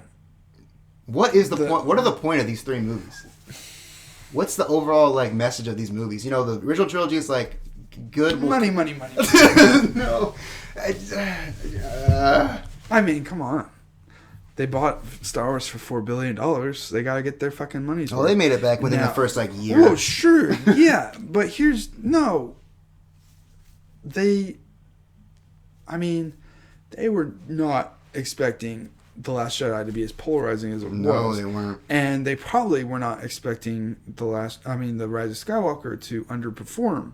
Because usually the third movie in like a franchise usually does better than the second movie. It's just with like I don't think a lot of franchises. I don't even think it's made $1 billion yet, and the other two had made $1 billion. By this point. It's made like $450 domestic. The Last Jedi made like 600 something. And then domestic. The Force Awakens was like 900. Yeah, it was a lot. And so like this is gonna make Lucasfilm as well as Disney reevaluate some things. That's why you wanna transition this into The Mandalorian, because this is why I think. Well, yeah, we can talk about post Rise of Skywalker Star Wars in general. I just think this is a good. Just take a break from the movies. Take a break. Let's just take a break. I think they want to do one in 2 years. I read a report that the next trilogy of movies are going to be like pretty much Knights of the Old Republic, like set 400 years or something before. Cool with like I'm cool too. I think personally, I would want them to go even farther. Me too. I'm talking like thousands of years in the past, like actual Old Republic, old shit, and like they get like a truly patrician director, someone who like is like a class act. Like Star Wars is supposed to be a spectacle. It's supposed to be beyond the standard Hollywood fare. And The Last Jedi, Rise of Skywalker felt like the standard Hollywood blockbuster that we've been seeing for the last. Who would you get? Do you have any ideas of who you want? I have no idea. But what I'm saying is that in my mind, if they did a shit set in the past, it needs to be classy. It needs to be fucking. I would love to see Darth heroic. Revan. It needs to be far beyond the fucking shit we've been putting up with that's been coming out these last 10 years in theaters. Just like there's so many average blockbusters that I'm like, yeah, I've seen this. Yeah. Okay, this pleases this market testing group. This appeals here. It's test group. Yeah. Movies. So yeah, I'm totally down with that, but we need a break. I say stick to TV for a while. And we got a bunch of them coming. Yeah. And honestly, season 2 of Mandalorian is hype as hell now. It is hype as hell. So excited. And we got the limited like 6-episode Obi-Wan shit, which I will watch. And you know who's showrunning it is Deborah Chow, and she has some of my favorite episodes in The Mandalorian. Yeah. So that's like, I'm then we got good hands. Cassian Andor, I don't know. I don't give a shit about personally. I honestly, he was my favorite part of that movie, but I don't. I don't give a fuck. What could he possibly do that's so goddamn interesting? He's just gonna die. It's just gonna be like Clone Wars era stuff. No, I want more gaps filled in of post Jedi now. I don't need any of that shit. I'm done with that. They had their chance to expand on the New Republic and all that, and why the hell Palpatine's back? They didn't do it. It's over with. I have to accept that. We passed by this moment so quickly because it's so just like, what do you think about Hux dying randomly, but also being a small? No, I don't believe that. Like, what? No, that scene in the... First of all, I was surprised because JJ chose for that to happen when he's the one who made The Force Awakens and had that giant Nazi scene with Hux, like, almost in tears with hatred. With how much he fucking despises the rebellion and shit. And he's, like, screaming almost. I'm like, fuck, this guy's into it. Now he's a spy just to be spiteful. I don't want to see you guys just win. To be spiteful. I just want Kylo Ren to lose. Just to be spiteful. And then you got Sarah. You got new Tarkin 2.0. Who?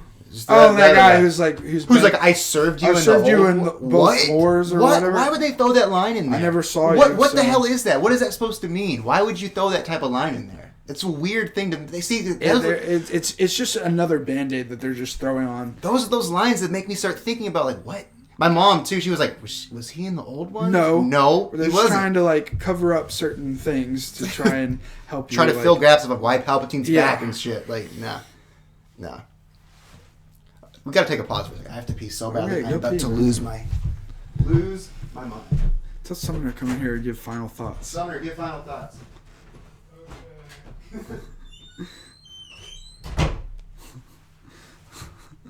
Hey guys.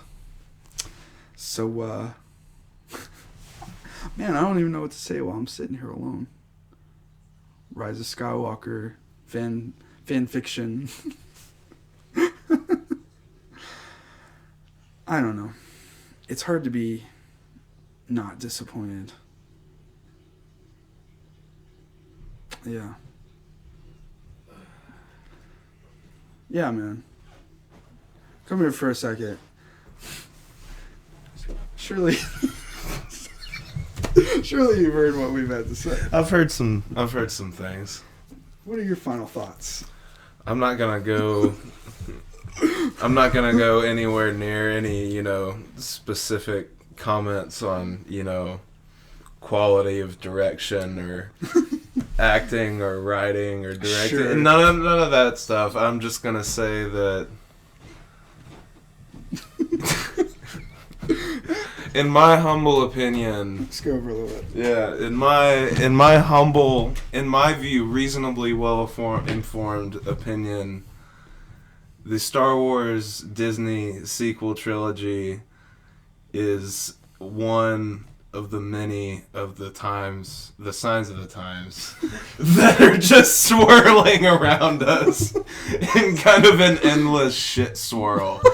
And as the times began, when they began, they weren't quite so intense. I enjoyed The Force Awakens, but, as we've kind of slipped further into the... madness. Yeah, into the... corporate madness. This is why I, halfway believe that Hollywood's going to collapse. And it's a... I just when we saw The Force Awakens, before it, you were this happy, chipper, wow, another Star Wars. I made it 6 times in theaters, and I never got bored of it. Mm-hmm. I think I saw it 3 times in theaters, and then twice in the first few weeks after it came out on Blu-ray and shit, and it was a fun time. It was a good time, and other people have different views, but December 17 rolls around and The Last Jedi comes out, and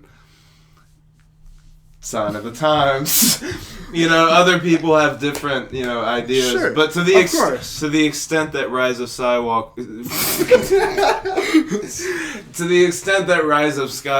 is a sign of the times, a big reason Rise of Skywalker is what it is because of Last Jedi. For better or for worse. For better or for worse. And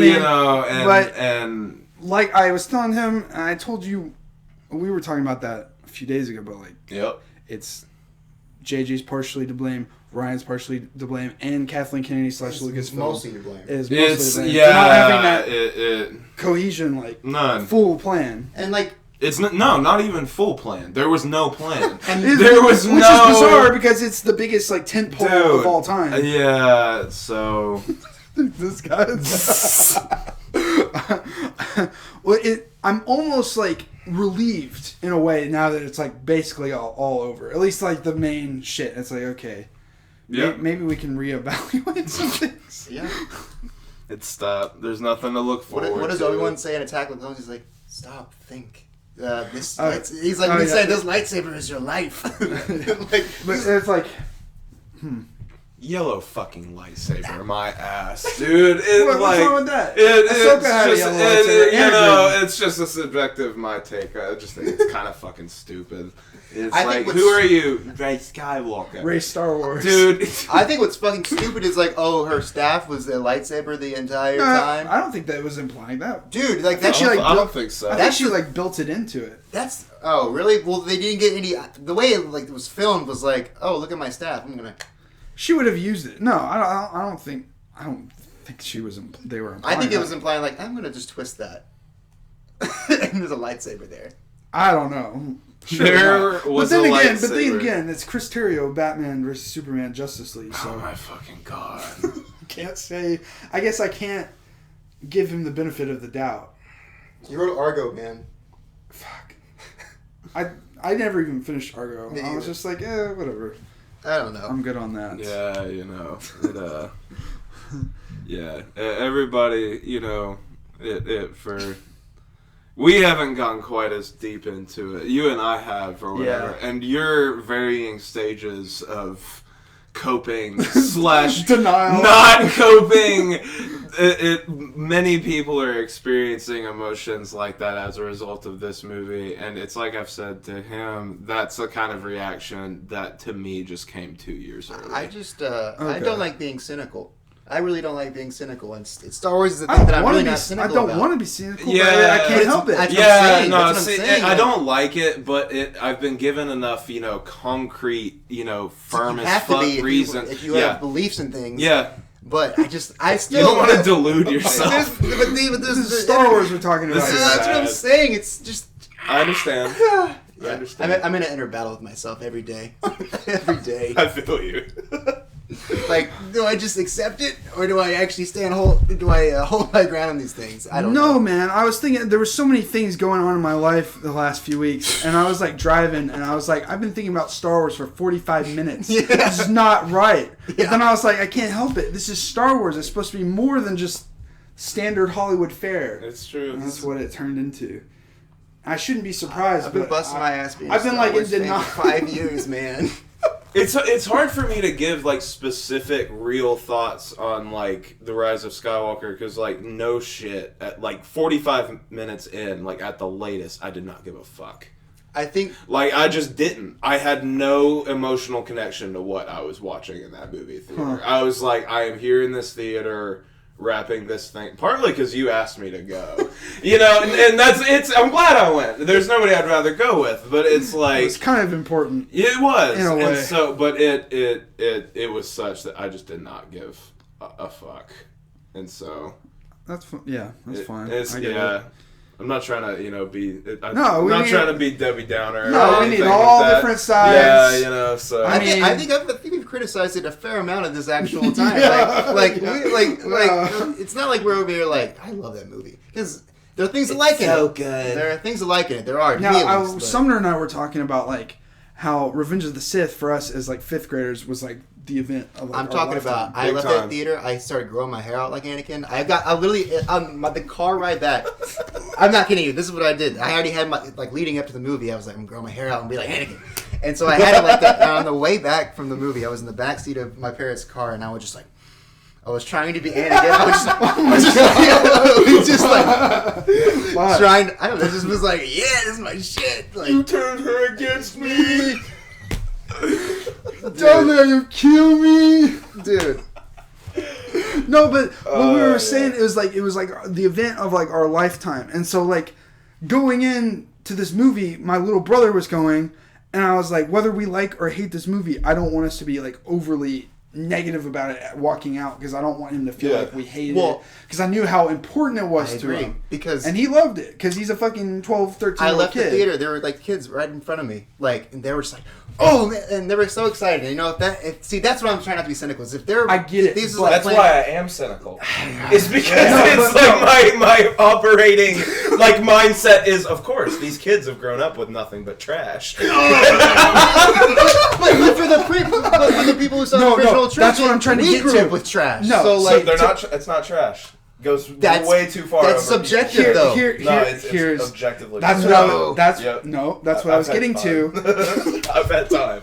I know what's what. That's what I'm getting to. Is that us millennials, we grew up with the prequels. We love them. Gen Xers, fucking for the most part, hate them. So I'm wondering if these kids will grow up and still love these like we do and have like nostalgia goggles. Although I think the prequels are better as Star Wars movies because they're more Star Wars because they're George Lucas and they're dense with Star Wars. I think the story that was presented in the prequels better. I think the actual filmmaking for the sequels are better. I get it. Except for Revenge of the Sith because that's my shit. But yeah, it's like probably my favorite movie of all time. You know, like, I'm not even shitting you. No, I can't. But I'm wondering if like it'll hold up to them as the prequels held up to us because I think there's more face value like Disney shit in these. I don't know if it'll like compare to how Lego Star Wars was a big thing in my life along with do they have Lego Star Wars for these new movies? Yeah, I don't know. They do. Excuse me. They did for The Force Awakens. Oh, really? And then they didn't just for The Force Awakens, which is weird because they normally do 3. All of them, yeah. But now they're remaking one, but it's like all 9 Lego Star Wars. I bet my brother would love to play that. Yeah, that's pretty dope, actually. Because he never played the Lego Star Wars movie. Games. I play those games more times. I played those. I played Lego Indiana Jones too. The hours that I put into those games was like too much. What was I talking about there? I don't even know. Okay, first of all. Yeah, well, objectively, I know that Empire Strikes Back and A New Hope are like the best filmmaking wise on a technical level, but like Return of the Jedi and Revenge of the Sith are my 2 favorites. I think Return of the Jedi is like those my are favorite, it for me, and Empire my favorite, and then it's Revenge of the Sith.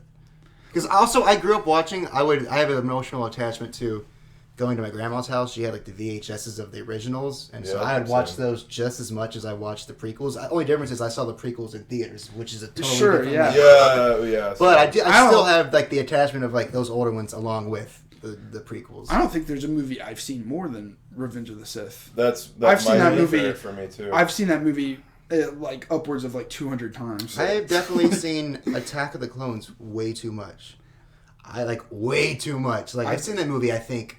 For like when I was growing up, for some reason that one was like that's the shit. A New Hope I've seen just almost as much as I've seen Revenge of the Sith. I've seen Return of the Jedi way too much also. I've seen that movie so many times that like Revenge of the Sith was kind of iffy. My mom, when I was like 4 or 5, she would skip a lot of the slave Leia, and like what's the Twi'lek girl's name who gets killed by Jabba? I don't know, but oh boy.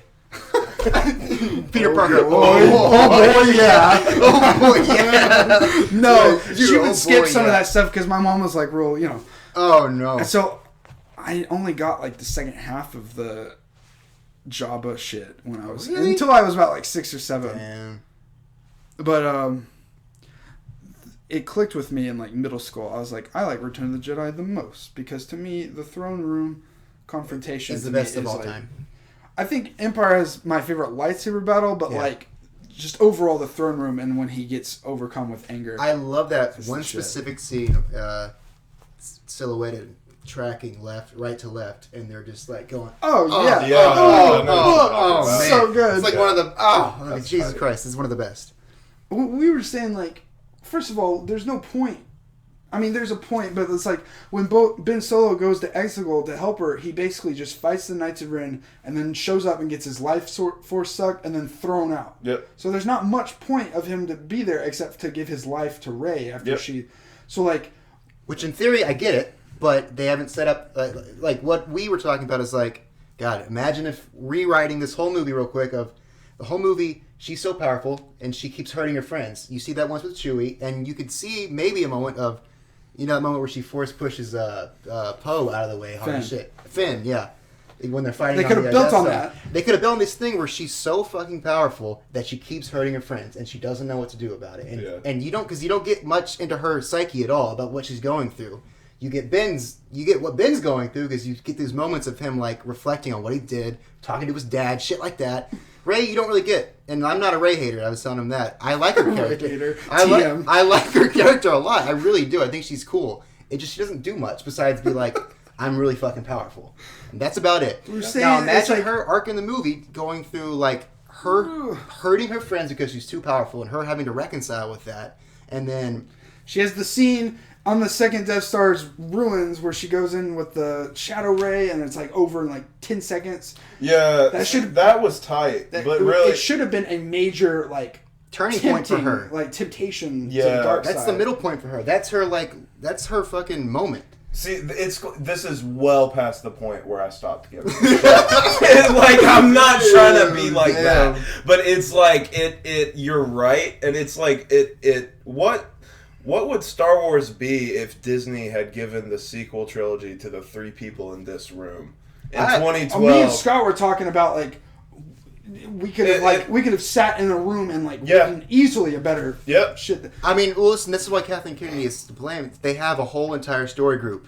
Like Dave Filoni has a legit story group that like they check all canon, they make sure everything connects. That's why Rebels and shit ties into so much shit. Yeah. And Clone Wars works so well. Yeah. Because they sit down and they think about, okay, so this, that. And also they would go to George Lucas. Yeah. And they'd be like, what is this? And what should we do here? And Lucas would be like, this is. Although, have you heard Lucas's god awful idea for his sequel trilogy? Hey man, the will. Dude, we're talking about fuck you. No. The wills? No. Fuck yes. No. Like they're going like small like biological. Have you not seen like the wills, man? Nah, I'm into that. I'm down. I would have been down. Give me the nitty gritty force. Give me the shit that. Yeah, give it to me. No, but okay. But what we were saying is that it would have been cool if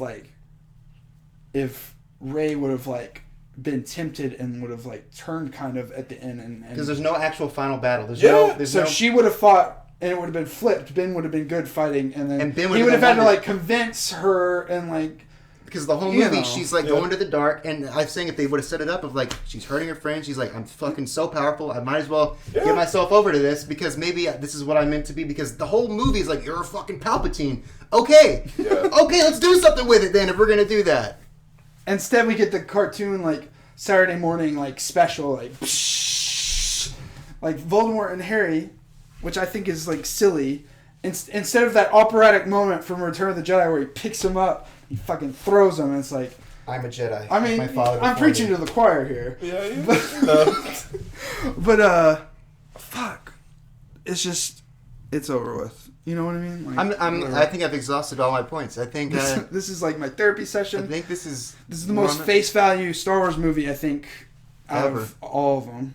I'm calling this cast Star Wars: The Rise of Diminishing Returns.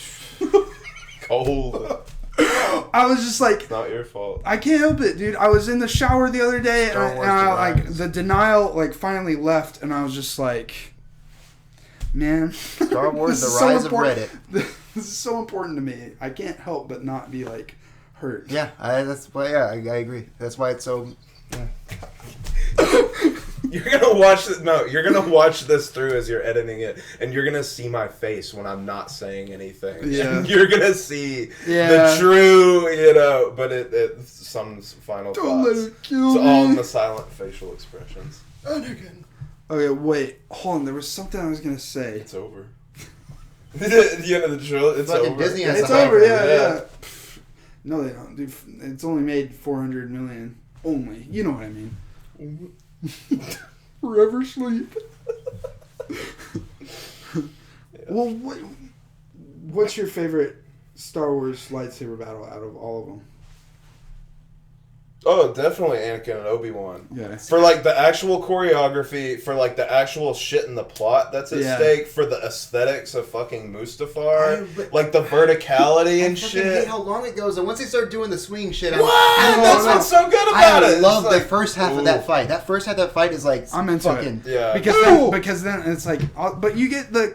I get what they were going for. It cuts between Yoda and Palpatine too, so it's not just like straight. Also, I think that was dope, Palpatine Yoda is one of the worst ones in the series. I think. I would say that. I don't hate it. I don't hate it, but I don't love it. I think all the lightsaber battles in the sequel trilogy are pretty much trash. Because also the way no way, I like the Force Awakens. The Force Awakens one is good, and I like the Last Jedi one too. The Last Jedi one lasts for 3 minutes, and it's literally just Luke just getting out. No. I'm talking about Rey and Kylo against the guards. See, but it's not a lightsaber battle, but if I'm jumping into the pool of people that consider the sequel trilogy canon, which I guess I am for this sake, you have to. In terms of aesthetics, that's one of the most aesthetically pleasing battle scenes in Star Wars. I love that fucking But it to me, I have a hard time considering it a lightsaber duel. It's not technically a lightsaber because of the shit with the Snoke's guards and shit it's like that. Technically never, a lightsaber never clashes. Yeah, so it's weird. So technically no, but it's just a dope fight. I'll give him that. I think my least favorite one is Anakin and Count Dooku. Yeah, that's the worst one. Not 2. There's not much to that one. Well, it's just okay. Yeah. And then also actually, you know what? The Palpatine Yoda one, whatever. The Palpatine Dooku one, I do not like. That's the one I'm like. Palpatine Dooku? I mean, I'm Dooku Yoda one. Oh, that one's weird, man. In theaters, when it's just Yoda walks in, it's it's this big ass shadow, and it's it's Yoda. And he pulls out his little lightsaber. Everyone ape shit. But then he just starts jumping. It's weird to me. It just looks so weird. That's just tight. I've never been in a theater more hyped than when Yoda pulled that lightsaber out. Same. Dude, that was crazy. That's deep childhood satisfaction right there. Dude, we used to have a dome theater here in Little Rock back when I was a kid. That's where I saw Attack the Clones on that dome theater. Imagine being 8 years old. I fucking love the Coliseum scene in Attack of the Clones. Yeah. I always think about that moment where that's a model set. A lot of people don't realize that. Really? Yeah. I just pictured that moment where Padme jumps on that thing. I'm like, your vagina must hurt because she slams she on that thing. I've always thought that. I'm damn, that has to hurt. No nuts. Everything's fine. That's the thing that I think about. That's a moment in Star Wars history that I'm like, damn. Yeah. Ouch. Yeah. Oof. All right, we got off track. Where are we at? I don't know. I don't know. We were just talking Star Wars. Yeah. Post Disney trilogy, where is it going from here? What do we want? What do we not I like want? what Mandalorian's doing with the lore, and I like where I don't know where it's going, but it's clearly building to a bunch of Force shit that's going to happen next season. It has to, the way they're setting it up. There's going to be some Force shit. I think there's going to be. I don't know, actually. I don't want to say one way or another because I really don't know, but I'm just mainly looking forward to the last Clone Wars season, which is in a month. That's fair. Siege of Mandalore, man. Yeah, you think we're gonna see Moff Gideon in Clone Wars season set? Because he has a Darksaber, he's got to get it from somewhere. No, because Bo-Katan had it in Rebels. The Darksaber's in Rebels, so no. Yeah. But what we're going to see, I think we're going to finally see that fight scene between teenage Boba Fett and Cad Bane. Oh shit! Yeah, that was. I need to rewatch Clone Wars. It's been a while. I've watched it twice. The last thing I remember is Ahsoka leaving. That's the last little arc that I remember. Yeah. Oh shit! I mean, I think we've exhausted. I think I've run out of steam here. I just think about Star Wars and Star Wars therapy session. Yeah, this is just weird. This is really weird. The last canon TML thoughts for a long time. Anything you want to say? Anything else? I didn't hate them. No, I don't. I like them as films, but now with the Rise of Skywalker, it's was there a point to all of this other than money? See, for me, the last. No, there wasn't. I should have known. For me, I should have known. No, it was an ATM. For me, the Last Jedi is the ending of the series. Luke is gone. He's peace, and there's peace in the galaxy for a moment. Don't fucking get him started. That's why I said it. It is what it is. Last Jedi is the best of the Disney ones. Yep. Easily. Solo's the dark horse of the new ones because I think that movie's actually pretty good. Solo, it's actually really fun. It's a fun Star Wars movie. It's a fun movie, but it's just as unnecessary. I think everything's unnecessary. I'm good. Okay, well. Who's the cynical one now? I'm just kidding. There's no meaning in these movies. Everything sucks. There's, I understand, but Yeah, nothing. We got to end on some sort of positive note, right? Right? I love seeing Luke's green lightsaber in that one flashback of Rise of Skywalker. You mean Last Jedi? Oh, no. Oh, you're talking about the weird CGI. Yeah, I was trying to end it on something. I just like seeing that green light. Every time that green lightsaber's lit up, I'm like, oh, yes, that is right. That is very right. There's something really pleasing about that. Luke with that fucking green lightsaber, man. Come on. Yeah, it is fair. I kind of wish we could have gotten more. I wish I would have seen that lightsaber goddamn again in this. I wish we would have had that one. Wish we could have gotten more like Legends kind of shit that we read about when we were kids in books. I wanted to see someone in this new trilogy build a lightsaber. Luke got a little too old. They all got a little too old. Yeah. I think. Goldilocks. All right. Well. 5 out of 10. 5 out of 10. 5 out of 10. Ouch. It's not good. It's not bad. It's right in the middle. No, 5 is like a mediocre score. Yeah. 6 is like an okay. 7's like a good. Yeah, it's mediocre. 8's like a great. If we're going by the IGN scale, 9's amazing. 10's incredible. Okay, I give it a passing grade, a 65. Okay, a 65. So it's like I'd probably give it around that. I'd say. Yeah. It's It's like I don't know. Face it's not value. offensive, but it is at the same time. It's weird. It was fun to see with my friends and family. Yeah. And I'm glad that at least it wasn't boring. I'm glad kids, have a fun time. But at the end of the day, we'll always have the original 6 Star Wars. That's true. No matter what. Yep. And if I feel like going into the expanded lore, I can watch Solo if I want. Or apparently, there's I heard this Rise of Skywalker. I heard talks of Rebels, like a new season of Rebels, like with Ahsoka and shit. Like, I don't know if there's any. I think they need to leave it where it is. That's what I've heard.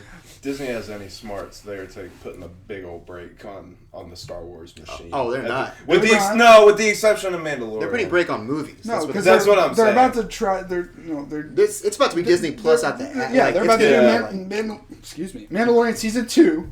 Which is going to be hype as fuck because it's actually good. Yeah. But then they're trying to do that Cassian Andor show, that guy from Rogue One that no one cares about. Oh, that's right. And it sucks because Latino represent, but goddamn it, sucks to suck. Yeah, fuck. And then they're doing that 6-episode Obi-Wan miniseries, and then I've heard talks who about knows what else. And then they haven't canceled Johnson's trilogy yet. No, they haven't. No. They haven't talked about they it. technically have not canceled. They haven't talked about it. I don't know if that'll ever listen, that thing has been not talked or canceled. When we've had, while that hasn't been canceled, we've had the Game of Thrones people get put onto a fucking sequel movies and then taken off. Oh yeah, you're right. High profile. Yeah, it is like Johnson's still there. Like there needs to be a mix up because we had the 21 Jump Street boys get kicked off of Solo after 90%.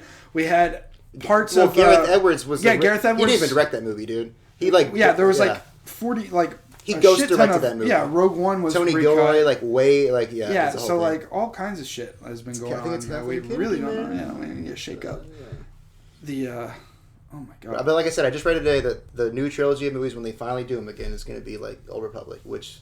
Hell yeah, but I don't know. Disney said they want a new Star Wars movie out 2 years from now.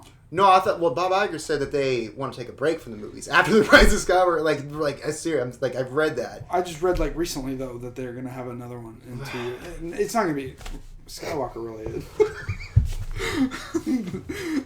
Money. The ride never ends. MC rides Wild Ride. The dead speak. And that's the end. my favorite exclamation point one is war. There are heroes on both sides. I love that. All right, see you guys. Thanks for having spending your time with the boys. The crew. I don't even know what to say anymore. All right, see you, chumps. Yeah, I'm having a cigarette. Yeah, you probably need a cigarette. Yeah, I can get my It's the end of the Disney, not really, the Disney Skywalker era, Saga. I guess. Saga Skywalker comes to an end. Feeling good. We still don't know how to open the podcast. We still don't know how to close it. That's good. I think that's our thing. That's what makes us quirky. Yeah. I love you. We got quirk clout. Thanks, Tumblr. We'll see you in Reno. All right, goodbye, everybody.